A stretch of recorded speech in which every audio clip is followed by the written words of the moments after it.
Hi welcome to my channel. चलिए इस video में समझेंगे क्यूबाइड एंड क्यूब के बारे में। ओके, ये जो है आपका जो चैप्टर है 20 क्लास 8th की बुक आर एस अग्रवाल से लिया गया है और ये volume and surface area of solids पढ़ रहे हैं हम लोग। ठीक है, तो ध्यान दीजिएगा, यहाँ पर क्यूबाइड और क्यूब के बारे में हम समझेंगे। और जो ये चैप्टर है इसके बारे में थोड़ा सा मैं बता दूं आपको कि volume and surface area of solids ये आपके क्लास 9th में आएगा, क्लास 10th में भी आएगा और 11th-12th में भी रहेगा। ठीक है, तो जैसे जैसे आगे बढ़ेंगे वैसे वैसे हायर लेवल बढ़ता जाएगा और अलग अलग तरीके के क्वेश्चंस आते रहेंगे। ओके, तो इसको मास्टरी करनी है, यदि मतलब कि आपको एकदम अच्छे से समझना है हर चीज, तो कौन से स्टेप्स हैं जो आप फॉलो करोगे? सोचो। तो स्टेप्स यही है कि पहला चीज कि जो आप पढ़ रहे हो उसको अच्छे से समझ लो, इसका शेप साइज कैसा होता है और इसमें कौन कौन से डायमेंशंस होते हैं, मतलब किससे बना होता है, और आप आइडेंटिफाई कर पाओ एग्जैक्टली कि कौन सा ऑब्जेक्ट कैसा है। ये आप कर पाओगे बिल्कुल, क्योंकि बचपन से पढ़ रहे हो, ये तो बेस आपको क्लियर है। सेकेंड चीज ये जाननी है कि यूनिट्स कन्वर्जन, क्योंकि आप जब भी सॉल्व करोगे इसके एरिया से रिलेटेड या फिर वॉल्यूम से रिलेटेड प्रॉब्लम्स, तो उसमें आपको आएगा यूनिट कन्वर्जन। जैसे पूछेगा कि 1 metre cube equal to how much litre, कितना लीटर होता है। तो आपको जानना पड़ेगा कि 1 मीटर क्यूब में कितना लीटर होता है। ठीक है, तभी आप कर पाओगे। मान पूछ देगा कि 20 मीटर क्यूब में कितना होगा डेसी मीटर क्यूब, ये भी पूछ सकता है।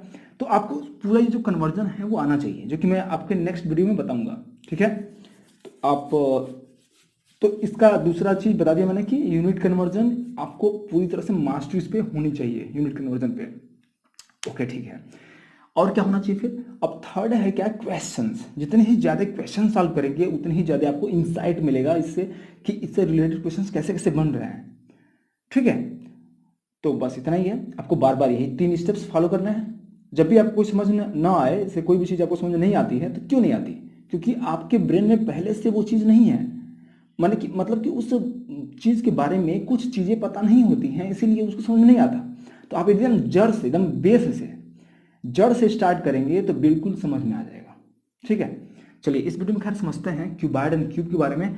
तो यहाँ पर देखिए, क्यूबाइड का शेप जो होता है वो इस तरह से होता है और इसमें जो एंगल्स होते हैं हर एक फेस में, जैसे कि ये फेस बेस वाला है, ये बेस है।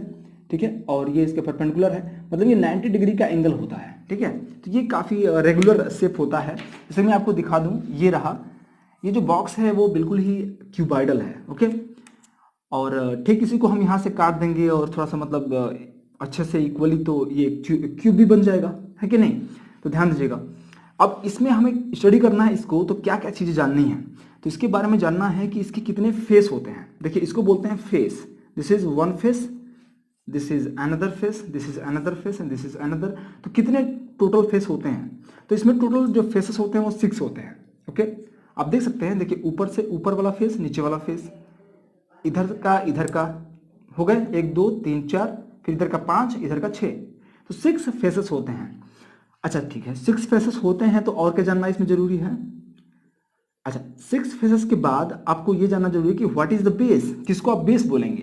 तो देखिए, जब भी आप क्यूबाइड को ऐसे रखेंगे या क्यूब को ऐसे रखेंगे, तो जो सबसे नीचे रहेगा, मतलब जो सॉलिड पे जिसमें जहां पर रखा गया है, जो प्लेटफॉर्म है जिस पर रखा गया है, उसका जो नीचे वाला सरफेस होता है उसी को बोलते हैं बेस। तो जब भी क्वेश्चन में आपका यूज करता है कि base of the cuboid is this much, इसका मतलब कि इस सरफेस का दिया हुआ है डायमेंशन। ओके ओके, ठीक है, तो समझ गए कि बेस क्या होता है, सरफेस क्या होता है। अब समझते हैं कि एज क्या होता है।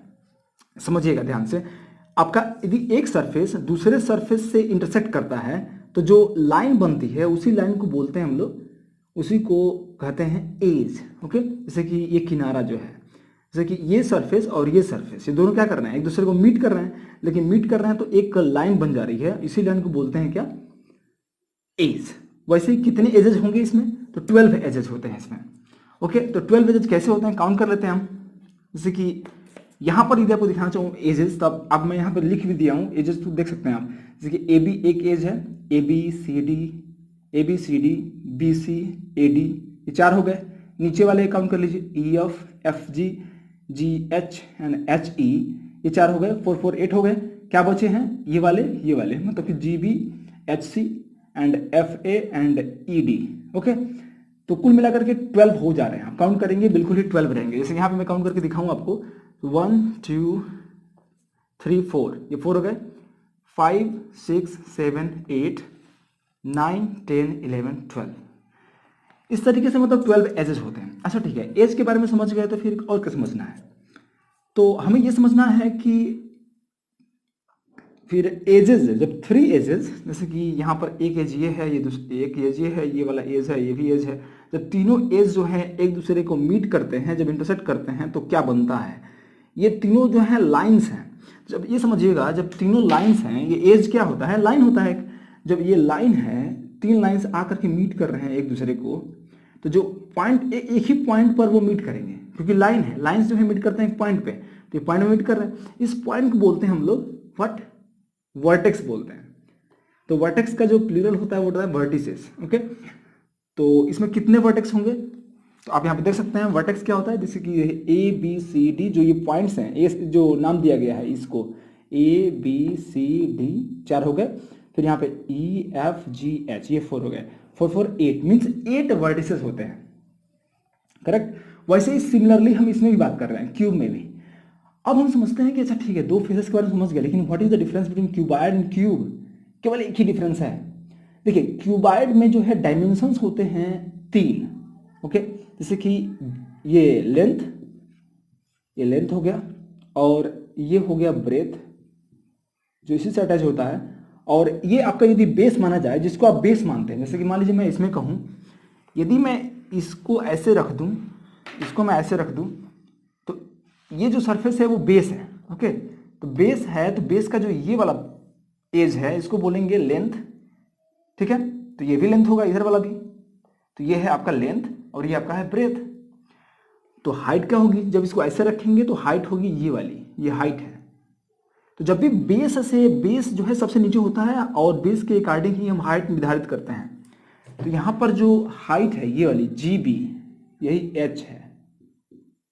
ठीक है, तो ये 3 डायमेंशंस मिल करके बनाते हैं क्यूबाइड।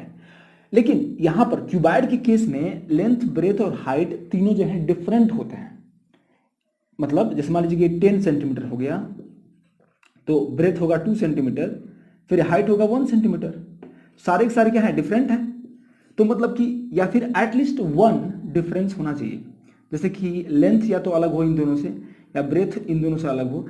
ठीक है, कोई 2 जो है इक्वल हो सकते हैं, लेकिन तीसरा वाला जरूर डिफरेंट होना चाहिए, तभी हम बोलेंगे क्यूबाइड है वो। ओके, अब क्यूब में क्या होता है कि सभी डायमेंशंस जितने भी हैं सबके जो है इक्वल होते हैं। जैसे कि यहाँ पर ये A है लेंथ, तो ये भी A ही होगा, और जो हाइट है ये वाली, ये भी A ही होगा। ठीक है, तो मतलब तीनों, बस ये डिफरेंस है दोनों में कि इसमें तीनों dimensions length, breadth and height जो है इक्वल होते हैं, इसमें नहीं होते। ओके ठीक है, तो इस वीडियो में इतना ही रखते हैं, और इसके नेक्स्ट वीडियो में हम पढ़ेंगे कन्वर्जन ऑफ यूनिट्स, या फिर standard unit of litre, sorry standard unit of measuring volume and surface area क्या होती है, और उसके कन्वर्जन समझेंगे कि कन्वर्जन कैसे होता है। ओके, तो बहुत इंपॉर्टेंट है। तो इस वीडियो में इतना ही। Thank you so much for watching.